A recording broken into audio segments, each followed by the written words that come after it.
Un parc de luxe vide, où tout est artificiel et même malaisant, qui est caché derrière une barricade de marketing pour protéger son image et que j'aurais même pas le droit de vous montrer normalement si je respectais leurs règlements. Quand c'est un peu inconfortable, aussi bien y aller à fond. Donc, suivez-moi dans une journée un peu dérangeante. Comment vous présenter une journée aussi décevante? C'est en vous montrant la réalité comme je l'ai vécue. Dérangeante, déprimante et même parfois étrange.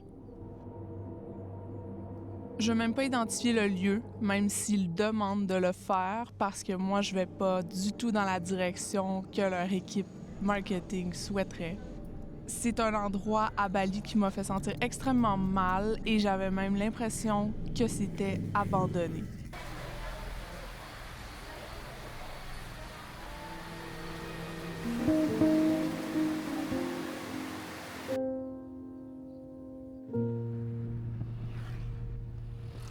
Ça y est, on arrive au parc dans quelques instants. Dès qu'on y a mis le pied, on a tout de suite compris qu'il y avait quelque chose qui fonctionnait pas ici. Je veux juste vous dire que quand je suis allée là, j'ai pas filmé en pensant que la vibe allait être aussi mauvaise. J'espérais vraiment passer une belle journée. Donc, ça peut avoir l'air un peu décousu parfois. Il peut manquer des extraits parce que par moments, j'étais juste trop triste ou déçue pour allumer la caméra. Le chauffeur de navette nous demande où on veut aller. Évidemment, nous, on le sait pas. Il nous amène donc au club de plage. Comme on va aller au club de plage juste pour souper le soir, on reprend la navette pour aller à un endroit qui, selon la carte, semble être à visiter. Déjà là, le fait que le service de navette soit pas plus directif que ça nous inquiète un peu. Bon, on comprend pas trop c'est quoi. On essaie de trouver c'est quoi les attractions. Ah, jardin botanique. OK. Tranquillement, mon malaise commence à s'installer. On va aller voir c'est quoi le jardin botanique ici.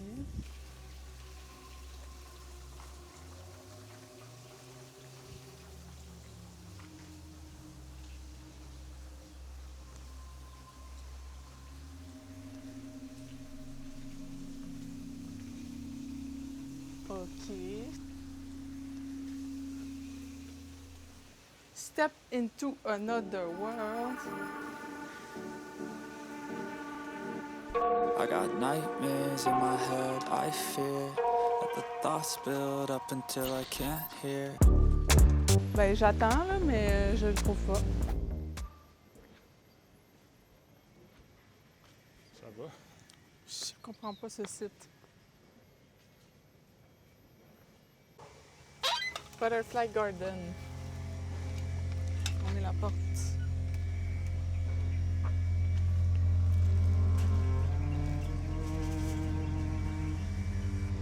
En passant, je vous laisse tous les bruits de construction.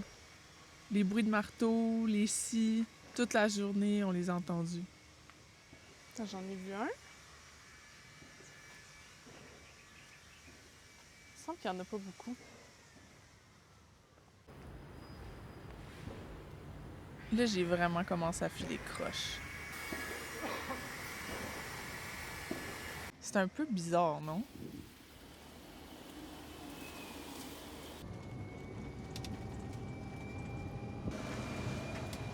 On va aller voir. Vous vous demandez peut-être pourquoi je me sens sûre. C'est juste parce que j'ai pas envie de me faire pogner.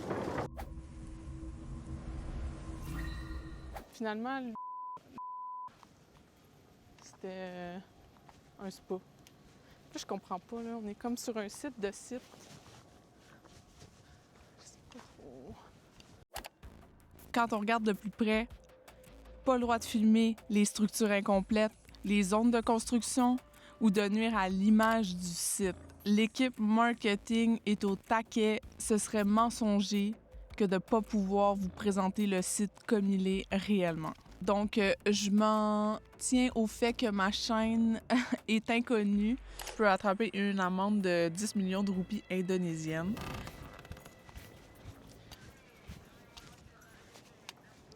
Bon, je comprends pas c'est quoi. On est encore en train d'essayer de trouver c'est quoi le parc ici, là. On n'a pas trouvé de sculpture.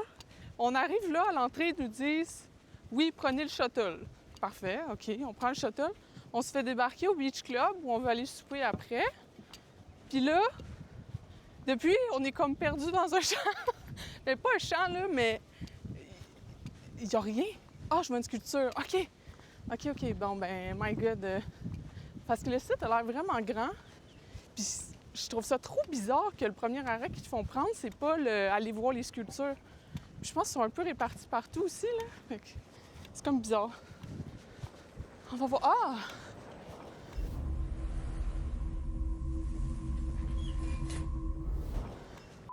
Park. OK. Il y a de l'espoir.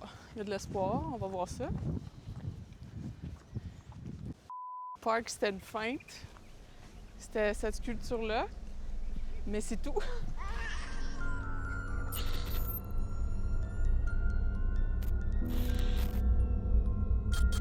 OK.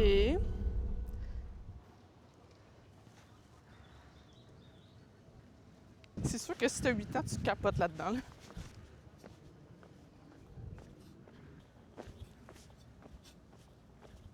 Je vais pouvoir appeler la vidéo Je me suis perdue dans un site gigantesque en construction. Je me suis perdue à Bali parmi des champs bizarres. Ouais. En creusant un peu, j'ai compris que c'est parce que c'est pas vraiment un lieu à visiter, cette affaire-là. C'est avant tout un projet immobilier. Ils sont en train de construire des villas de luxe, une école privée. Ils sont vraiment en train de développer des infrastructures pour créer une petite ville où des gens vont acheter des résidences de luxe. Puis quand je vous dis des villas de luxe, il y en a plein à plusieurs millions de dollars. La plus chère est à 2,5 millions de dollars. Donc, c'est pas un petit projet pour les pauvres, mettons. Ce qu'ils font, en fin de compte, c'est qu'ils essayent de vendre une vision à des investisseurs qui ont de l'argent. Donc, ils ont vraiment intérêt à ce que tout reste désirable. Quand on regarde sur leur site, ils présentent ça même comme étant plus qu'un endroit. C'est une innovation.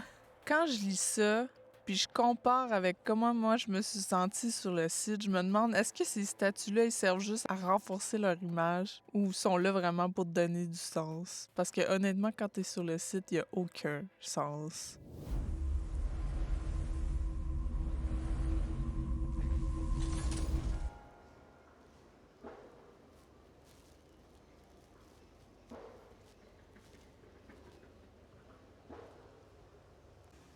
Les bambous font un sale bruit, là. Je sais pas si vous allez l'entendre.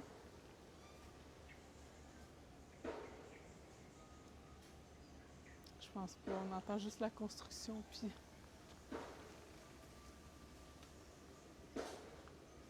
On entend juste la construction, puis une petite musique, là, qui provient de je sais pas où. Ouais, pas mal le site est en construction, puis il n'y a pas énormément de statues, de sculptures, finalement. Je suis un peu déçue. En tout cas.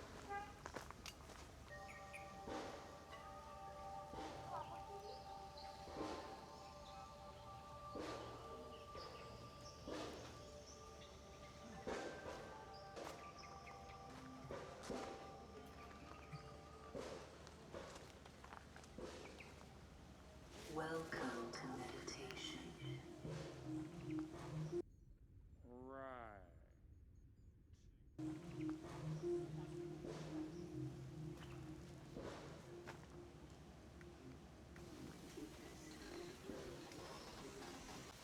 Fait que la sculpture, c'est Daniel Popper qui l'a faite, puis je pense que c'est le même artiste qui fait des sculptures à Boom, le festival au Portugal. Son style est vraiment reconnaissable. On dirait que, ben, quand tu as ta touche personnelle, là, tu la transposes sur toutes tes œuvres. Fait que lui, on le reconnaît bien. Il y a comme une dualité avec ce projet-là qui est un petit peu difficile à digérer. Ils vendent un concept qui est entouré de spiritualité, de nature, de communauté. J'ai même vu un article qui faisait un lien avec le festival de Burning Man. J'imagine que le lien est assez facile à faire à cause qu'on a des statues d'artistes qui exposent dans des festivals, justement. Ce sont deux utopies, sauf qu'il y en a une qui est créée par les participants, puis il y en a une autre que tu peux acheter. Là, je sais, il y a plein de monde qui vont dire que Burning Man, c'est pas parfait non plus. Mais au moins, on sait que c'est un festival qui est temporaire dans le désert. Il y a des artistes qui prennent des mois pour construire des œuvres d'art juste pour les partager avec la communauté. C'est créé par les participants, puis c'est l'inclusion radicale, pas l'inclusion des millionnaires. Le problème, c'est vraiment qu'il y a de la construction partout. Tu sais, même devant la sculpture, ils ont mis des banderoles jaunes « Under construction ». Fait que c'est un peu plate, là. Bref. OK, puis ça, c'est les alpacas. Moi, j'aime pas ça, les affaires avec des animaux, là. Je veux laisser les animaux tranquilles. Bye-bye. Bon, on va voir après.